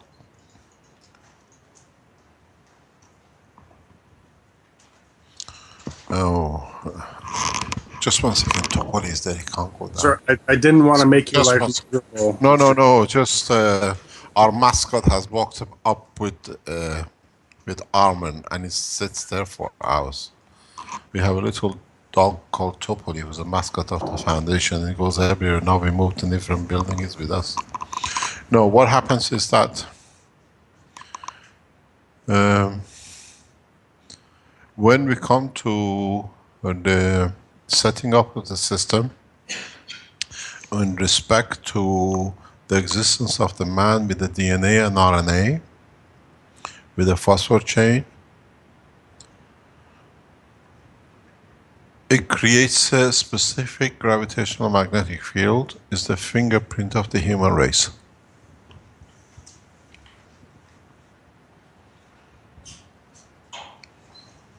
And this gravitational magnetic field of the phosphor on the DNA gives an indication to our presence in the dimension of the people or entities which cannot physically detect us. The phosphor in conjunction with RNA creates a specific glow. It's like, as we say, the sun and the earth, the interaction creates a daylight. And this is a fingerprint of, this is a fingerprint of human body or human race. In coming time, I'll show it when we start the space technology and space left. These are the things which we teach gradually. It was in the news today that DNA can survive in space, they've determined, and can enter back into the atmosphere. Yeah, because it's GANs, huh? They just realized what we've been saying for a long time. So it's the physicality. Mr. Kesh, on that system that detects the illnesses through sound, I know a little bit about those. Did you find out that there's a certain percentage of people that have genetic issues that cause the difference for the efficiency of it? I don't know much about it because I had to do this with when it was offered to us about 4 or 5 years ago in Belgium. I explained to you that I did some tests with a guy who, with a girlfriend of, or partner of a guy who we knew through the foundation. And we tried to validate the correctness of it. I have key full of information about this, but I don't know, I couldn't understand it. This is the first time. It's been made more efficient recently by the Italian group, which is working with us now, hopefully. And so we'll see what comes up. I don't know much about it other than that. Because I tested it to see if my system, the use of it can show its results or a change of whatever they are supposed to show. And in most of the cases, it doesn't do. The thing is, the information they gather is on a matter level, on the frequency of the matter. So what we're doing with the Italians, we're changing everything to the plasma. They usually put a headphone on you, or they give you like a joystick to hold. that they can collect their data. But the joystick has a wire with connected to the metal that it takes your impulses or your heat. So what we are doing, we're changing the stick instead of the wire and holding it to very much like the ball which Armand and Marco carry for control. So we're changing the system of control. Instead of the wires, we're using nano-coated layers, which is information of the plasma of the body, not the electrons, which are actually don't exist in the transmission. Then it changes the different data. You become more accurate because a liver has a plasmatic field and a kidney the same. And if you put copper in it, will will show differently. The new like it'll work good. technology. We'll see it now because we're going to work in operation of the real operation of the body, not in electrons. As Rick said, they just found out that DNA can exist in space, so it's a gas. So you have to understand its property through its gas or the plasma of it, not through its electrons, because it has no electron. But in the body of the man, and let me tell you, in the body of man, unless you put a nail or earpiece in it, there are no electrons. You will not find a single electron inside the body of the man. And how do they want to measure it? Because they use a wire which is electronic. The system of technology changed. I've discussed this already with our Italian groups.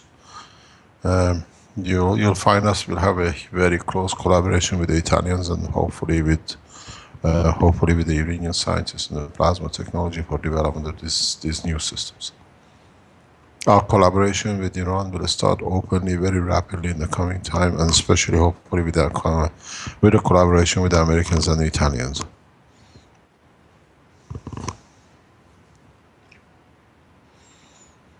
You'll be shocked. News. Let me say something to you. You'll be shocked, hopefully, with the news which come out of the foundation in the next couple of weeks. Our hand of peace has not gone just only to 5+1, but it's gone at a high level with the military and the rest between the nations. It's been put out and we're waiting again for the Americans to respond back.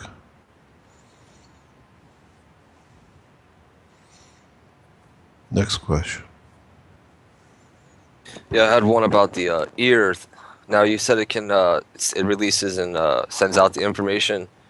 You know, years ago when I was developing my abilities to send out the information through my emotional mind, when I would get the feeling and change my skin charge and everything, oftentimes I would get a sound in my head when I did it, every time until I learned to separate the two and do them independently. Is there a specific sound that it creates in your head? I don't know, it depends on you. Each blood is different and depends what you hear. It's very much like the dog whistle, you know, the whistle, you have whistles which you blow, you can't hear but the dogs hear. It's the same way with your emotion and your other fields within your ear. Your body continuously receives and rejects and sends out at a level which the rest cannot hear, but specific organs can hear. Each organ has got its own plasmatic magnetic field, but it passes your ear because you got to reach to, let's say, to your knee or to your bladder. Your ears are much closer, and you don't want to hear continuous information between your bladder and your ear. It goes zzz. So ear has learned to block it or filter it. And sometimes when you make a mistake, you hear your bladder and you think, I hear aliens. But in fact, you have tuned into frequency or plasmatic a field motion of your for your physical part to your bladder. If we were to hear what comes out of other people's ears, would it be what's excluded from? In other words, we would hear what they don't absorb, and we would know what they aren't in a way. Is that true? I play this a lot with my boys. You know, we have children, and since they've been little, I put the ears against my ear and I make a noise or make a thought and they start tickling and laughing. You can do a lot with your ears because then you are actually close with the emotion of your child. Just put your ear next to your ear of your child and start humming. And you hear what hums comes back, which is very strange. You can feel their pain, you can feel their emotion in what you receive back from them. If you are sensitive enough, you can feel their fears, what they're afraid of. When I find my children, or when they were young, or even with my youngest boy, there is a problem which I cannot understand. I played this game quite a lot. Because to them it's just a noise they hear. You put your ears next to the ear of your child and go, and then you hear what irritates them in what, if you make a noise to be a happy noise, and how they respond. If it's a sad noise, why they respond.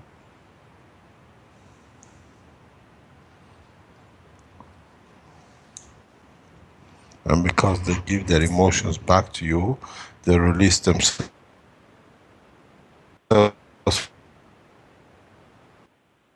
from the emotion which they carry, which is wrong for their understanding. Next question.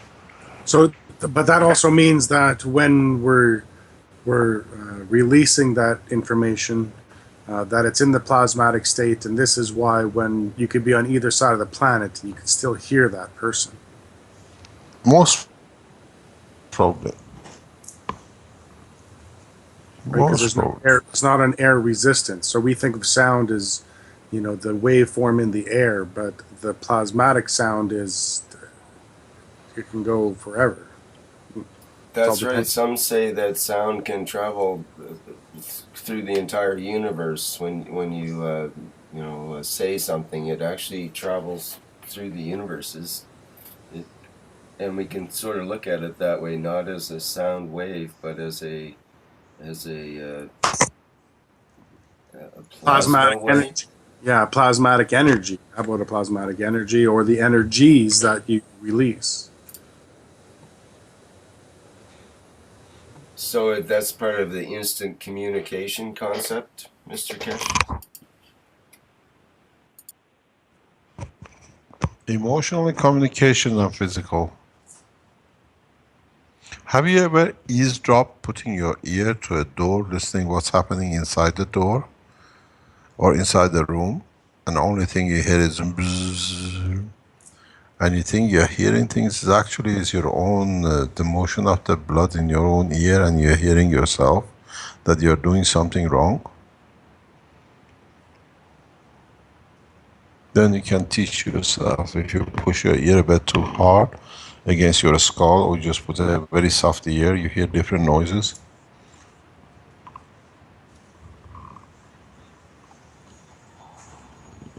Yeah, I've done tests like that. And at different points you hear different things. I did Let me say something. Okay. Go, carry on, Rick. Carry on. Well, I was just going to say I did an experiment yesterday, actually, along those ways, where I actually stuck my thumb in my ear and put my hand up against the steering wheel while I was driving. And I could hear the road noises coming through the steering wheel very clearly, the wheel bearings, the wheels on the pavement and so on, which I couldn't hear with my normal ears by just taking my thumb out of my ears and traveling along. So it's the vibrations were conducted through my hand into my thumb and directly into the bones of my brain, you might say. So yeah, it's a different way of hearing. Okay, sorry. Don't worry, carry on. I just said to Elia, please do not put on the forum what the subject is going to be the day before. They do all sorts of tests for it to see what it should be next time. I tell you what you can use your ear for, if you understand how to do it. Through the noise,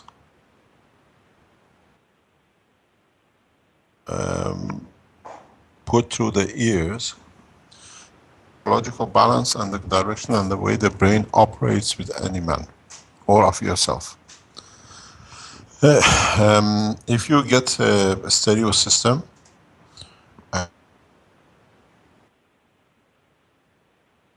and which you can.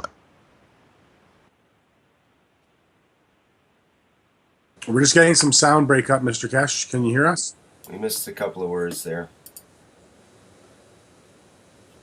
The noise, Mr. the Kesh? balance of the noise. Hello? Yeah? Yeah. From the What stereo. happened? If you get a sound from the stereo, that's what we heard. Yeah, okay. Get a stereo system. It's cold. If you get a headphone, a stereo headphone with a adjustable head, each side can be controlled. Put it on your head and, for example, bring it to the lowest and then increase the noise slowly, very, very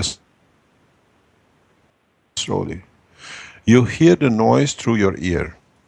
Then it comes a point where you do not hear the noise anymore in your ears, but you feel the noise. You understand the noise literally in the back of your head where your thalamus is.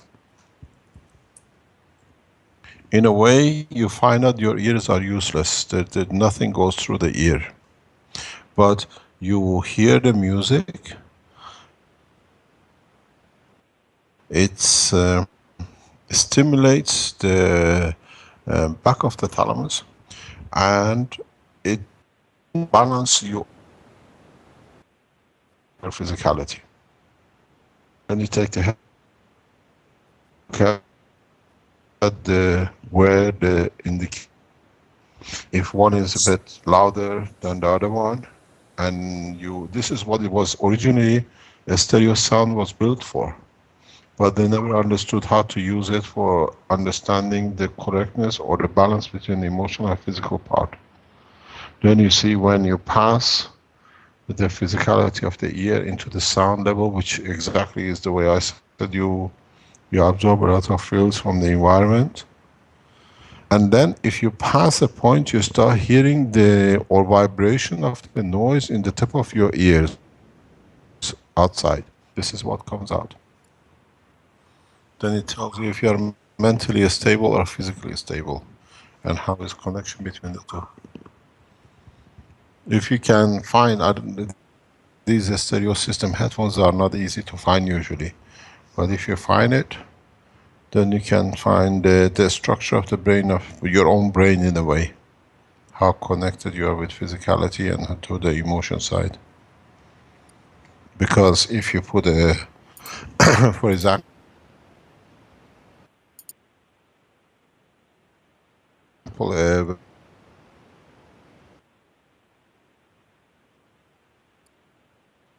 Sorry, Mr. Kesh. this Getting is a lot of. what's happening. Can you hear it now better? Yes. Yeah. This is a very good test for people with Alzheimer's, because you can reach and they usually react to it in a very special way.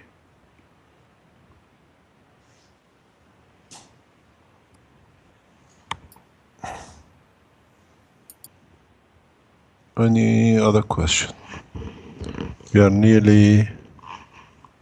We have a question We're from at the in-house. 2-hour mark Yes. here now, so. Yeah, okay, we got a question in-house.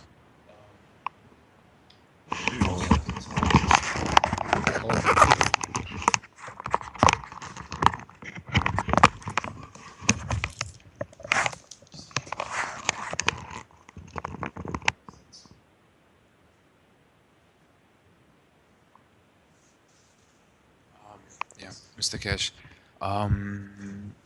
Every time when, let's say, I go to sleep and there's total silence, and I try to listen to the silence, and then I find that little noise in the background in my head. And when I focus on it, it gets louder and louder and louder and amplifies.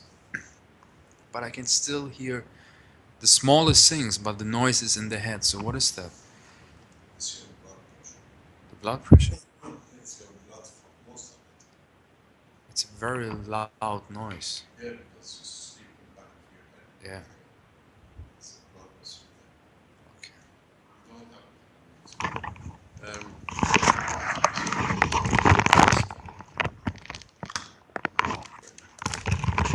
I explained that this is the blood pressure, blood vessels in the back of the head. As a lot of you know, man does not have a heartbeat sound. The sound of the heart comes from the pumping of the blood through the reflection of its noise through the skull of the man. It reflects back down. If you behead a man, there is no noise of the heartbeat. That's where our heartbeat, the noise of the pump, comes from the noise of the valves when they pump to the skull, and it reflects back, and we hear it as a pump, pump. And you have this. Yeah, it's a blood vessel pressure. Yeah. Any other question? I think we should wrap it up for today. That was a very, very nice presentation. Thank you very much. Thank you very much. We meet on. We just have one. Oh, we have Sorry. one more. Yeah, go on, ask the question. Yeah, because we forgot Eric's question again, Rick. About the chlorine in the eyes. Can we ask that question? Can Eric actually ask it? Do you want to ask it, Eric, yourself? What is it? The eyes is next week's subject. Okay. How about Eric? We leave that question for next week, because then we're trying to do. Sure, we could prepare them a little bit, maybe by just suggesting the question now and have the answer next week. What is the question, please? It had to do with chlorine, getting chlorine in the eyes, like if you were swimming in a swimming pool. And after that happens, one sees sort of a halo effect or a alteration of the vision, and wondering about how that's aura type effect. That's just a layer, and its physicality is nothing to do with the eye. It's outside the eye. You create a temporary layer in front of your eyeball. Well, maybe we can discuss that in more detail next week. It's it might be next interesting. time. Yeah, no problem. Okay. Yeah. I don't know why it grows, because your personality changes. The question was, why does your ear grows with the age? I said it's to do with your personality and your emotion. We have, if we can announce it, because Rick knows about it, we try to have, or we will have, from between 5 and 7 o'clock on Monday, the 1st of December, the first Italian workshop.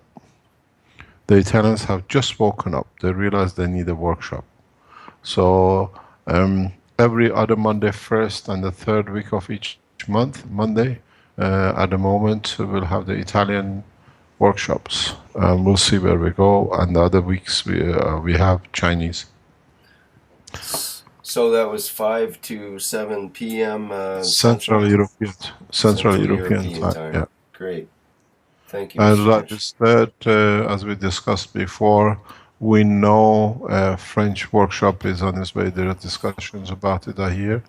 There's a possibility of Hindu possible to be done workshop, and we'll see where we go. We might be going to intergalactic workshops next, perhaps. We'll bring an alien to talk as well. Yeah. The Martian knowledge seeker workshop. They're looking for help here too. No, believe it or not, they do. I think so. The knowledge is for everyone. Right, exactly. Thank you very much. We'll see you on Monday. Thank you. Bye-bye. Bye. Bye. Bye.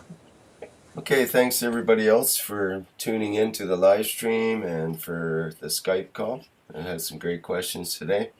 And that ends the 12th health teaching workshop. Bye. See you next time. Mr. Kesh, I- how are the CO2 kits going? Can you Pardon? just a quick So we update? put that on the. Okay, Quick. keep that on the Yeah, live yeah, stream. let's leave it on the live stream. What was the question, Vince? Just how are the CO2 kit deliveries going, just in case we get emails or anything? We have more or less up to 15th of November deliveries are done. We had a huge problem which we could not understand what it was, and then we understood again. UPS returned 18 and then another 15 batches of boxes which was outside EU yesterday. For some unknown reasons which we don't understand. Everything is in order, and so they have been redispatched again today. Anything you order till the 11th or the 15th of November has already left. If your order reads 11 before the 11th of November, what happened, we delayed the delivery shipment by 4 days last week. First of all, the week before, because now we're doing everything from the center till it goes to Hong Kong with Mr. Abdullahi or with our people in Italy. We were away, so it was a delay. And then when we came back, due to the suspicion of contamination, we had to stop everything till Tuesday in sending things out till we had the material analyzed. So again, we start the process as of yesterday. So we are behind by 2 weeks, 3 weeks, but it's just to do with what is happening in respect to our security here in the center. There was a suspicious of some materials being contaminated, so we had to clarify it, and it's been cleared. So now we go to the next step and see what happens. Everything should be delivered before end of next week. It should be on its way. What happened, as we said, the deliveries outside EU is to be paid by the receivers. It's on the forum. We put it. We cover the deliveries in EU. So some people refuse to pay the UPS delivery charges, and the UPS blocked all the deliveries outside the EU, and they all returned back here. So now we have organized in a different way. Whatever is returned is getting relabeled, repacked, and then resent out. And I think a first batch has gone out today. There is an important, talking about this, if I can add to it, because it's part of the health section. I've seen that somebody has sent an email to or information to Sterling Allen. I mentioned that yesterday regarding that the poison of whatever received by us was less than a can of sardine, and the Italian police has started investigation as an attempted murder because this sardine was too much poisoned. So what has happened, the absorbing of the what do you call it, art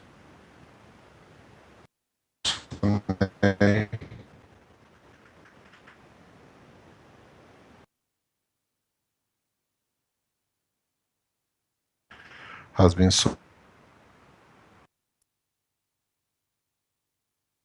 actually it will stop. We don't know. Yes.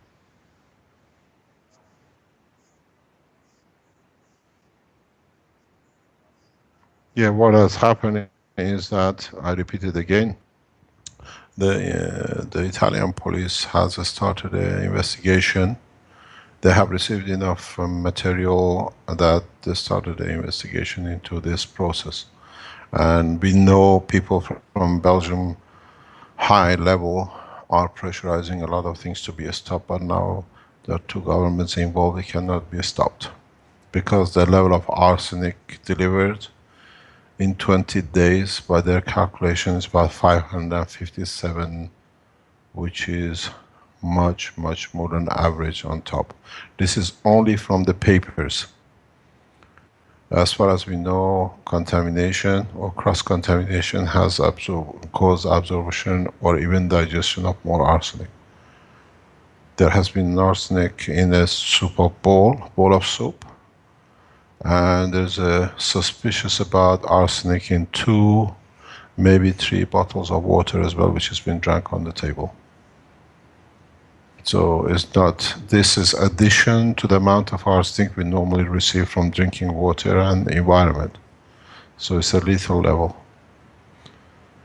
This was for the ones who wanted to be a sardine. I think these people who write these articles are part of the process of the same people that are the friends who are giving hand in the background, trying to discredit like everything else.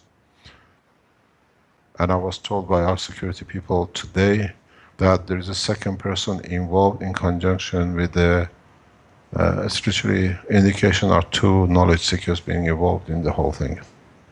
But it just came in this morning. They monitored and they know there are 2 people involved. Somebody's covering somebody else in a way. We don't divulge names, but if it's proven correct, we release the name. Any other question? Well, we call it a day for today. Eric, excuse me, Eric does have one question about the tinnitus and how he can cure it, because he thinks he may have it. Carry on. Hello? Yeah, I'm just seeing if Eric can speak. Eric?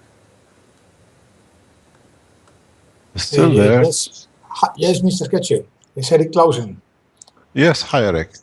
Hi, sir. I have one small question. I have tinnitus. Do you know how to cure it? To cure the tinnitus. Tell me exactly what happens.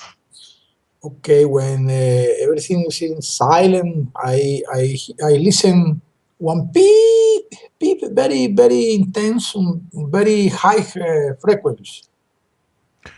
Go to your dentist and ask them to check all your fillings. And try to remember when this noise started. And see if near that time you've been to a dentist or one of your fillings possibly has moved or there's a hole in it. Usually, is it both ears or one ear? I hear in my head, in my head. Yeah. Oh, do you have any dentures? What is dentures? False tooth. Yeah, yes. Okay, go and see your dentist. Okay. It's usually these kind of noises comes from, it's a small cavity. You just create a capacitor in the filling. The dentist hasn't done the job right, or the hook of your denture in touch with your filling creates like a radio frequency. And you find out it will go away. It's just matter of the way it's done, you go back to the time when you remember you started and try to see if in that time, it could be even the normal denture, but let's say if you chew something hard and the grip moves, or the position of the tooth, so maybe cracks, then it goes away. Yeah, Finding it is very hard. You can find it. But the problem is I had all my life. From so kinder. you have a filling somewhere very wrong. But this usually, if you hear noises in the ear, is connected with the tooth filling. Okay, sir. Thank you very much. But if you have, there is something else I have seen. I've seen it, but I don't know if I'm right to say it. But my understanding is, sometimes your blood vessels passes near your inner or part of your ear. And because it's in that level, nearby, you continuously hear your blood flow in your brain. Yes. You have I to find understand. out what it is. One of the ways, if it is, you know, when you go swimming or when you go in a high pressure, just blow air backwards in your ear. And if it creates that separation, just push it away and slightly away, see if it makes a change. Thank you very much, Mr. Fish. Okay, no problem. Shall we call it a day? Yeah. Yes. Thank you very much. Thank you. Bye-bye. Thank you, Thank you Mr. so much. See you Kesh. next time.